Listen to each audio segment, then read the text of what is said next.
Hello guys, welcome to my channel. Bigg Boss the common man show வந்து இன்றைக்கி start பண்ணிட்டாங்க. Start பண்ணதில் ஒரு 50 பேரை வந்து செலக்ட் பண்ணி வச்சுருக்காங்க. அந்த 50 பேருக்கு ஃபஸ்ட்டு டாஸ்க்காக வந்துட்டு நீங்கள் 50 பேர் இருக்கவங்க 36 சீட் இருக்க 2 பஸ்ஸில் நீங்கள் போய் உள்ளுக்குள்ளே ஏறிக்கணும். அதுதான் உங்களோட ஃபஸ்ட்டு டாஸ்க்கு. பஸ்ஸர் அடித்தோன்னே உள்ளே போயிட்டு பஸ்ஸர் அடித்ததுக்கப்புறம் தான் வெளியே வரணும். அது வரைக்கும் நீங்கள் உள்ளே தான் இருக்கணும் அப்படின்னு சொல்லிட்டு சொல்கிறாங்க.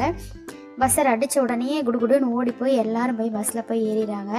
சில பேர் வந்து அந்த சீட்டில் உட்காந்தா மட்டும்தான் நம்ம வின், நின்றுட்டோம்னா நம்மளை இறக்கி விட்ருவாங்க அப்படின்னு நினச்சி பாதி பேர் போய் அடித்து பிடிச்சி எந்திரிக்கிற நேரத்தில் உட்கார்றது, அந்த மாதிரி நிறையா குழப்பங்களை பண்ணிகிட்ருப்பாங்க. பாதி பேர் நின்றுட்டு இருந்தால் அவ்வளோதான், நம்ம முடிஞ்சிச்சு, நம்ம சான்ஸ் இனி அவ்வளோதான், நம்ம கஷ்டப்பட்டதெல்லாம் முடிஞ்சிச்சு அப்படிங்கிற மாதிரி நின்றுட்டுருப்பாங்க. அதில் நிறையா அடித்து ஏறினதில் காயமானதுக்கெலாம் அங்கேயே அவங்களே ஃபஸ்ட் எய்ட்லும் பண்ணிவிட்டு எல்லாம் நின்றுட்டுருக்க நேரம் பார்த்திங்கன்னா ஒரு ட்விஸ்ட்டாக பஸ் வந்து கிளம்பிடும். பஸ்ஸு கிளம்பி நேராக ஒரு குடோன் மாதிரி அதுக்குள்ளே போய் நிப்பாட்டிடுவாங்க. நிப்பாட்டினோன்னா அவங்களுக்கு அங்கேருந்து செகண்ட் டாஸ்க் ஸ்டார்ட் பண்ணுறாங்க. செகண்ட் டாஸ்க் என்னென்னு பார்த்தீங்கன்னா, சேரெல்லாம் கவுத்தி போட்டுட்டு இந்த சேரை எடுத்து இதில் வந்து ஒரு டோக்கன் மாதிரி அவங்களோட நம்பர்ஸ் எழுதியிருக்கும். அதை எடுத்து நீங்கள் யாரெல்லாம் சேரில் உட்காருங்களோ அவங்களெல்லாம் தான் குவாலிஃபைடு, மற்றவங்களாம் டிஸ்குவாலிஃபைடு அப்படிங்கிற மாதிரி சொல்கிறாங்க. உடனே எல்லாம் போய் வேக வேகமாக நம்மளுக்கு சேர் வேணும் அப்படின்னு சொல்லிட்டு சேர் எடுத்து உட்கார ஆரம்பிச்சிடுறாங்க. நிறையா கொஞ்சம் பேர் பார்த்திங்கன்னா ரொம்ப ஈஸியாக சேர் எடுத்து அவங்க படிக்க ஜாலியாக உட்காந்துருப்பாங்க. கொஞ்சம் பேர் பார்த்திங்கன்னா கீழே விழுந்து மேலே விழுந்து எந்திரிச்சு பிடிச்சி இழுத்து சண்டை போட்டு அந்த மாதிரி நிறையா ப்ராப்ளம் பண்ணி போய் உட்காந்துட்ருப்பாங்க.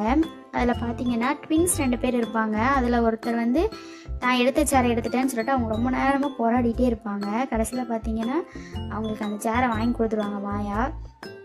அப்புறம் நம்ம முனியம்மாக்கா வந்து ஒரு சேர் எடுத்துகிட்டு வருவாங்க.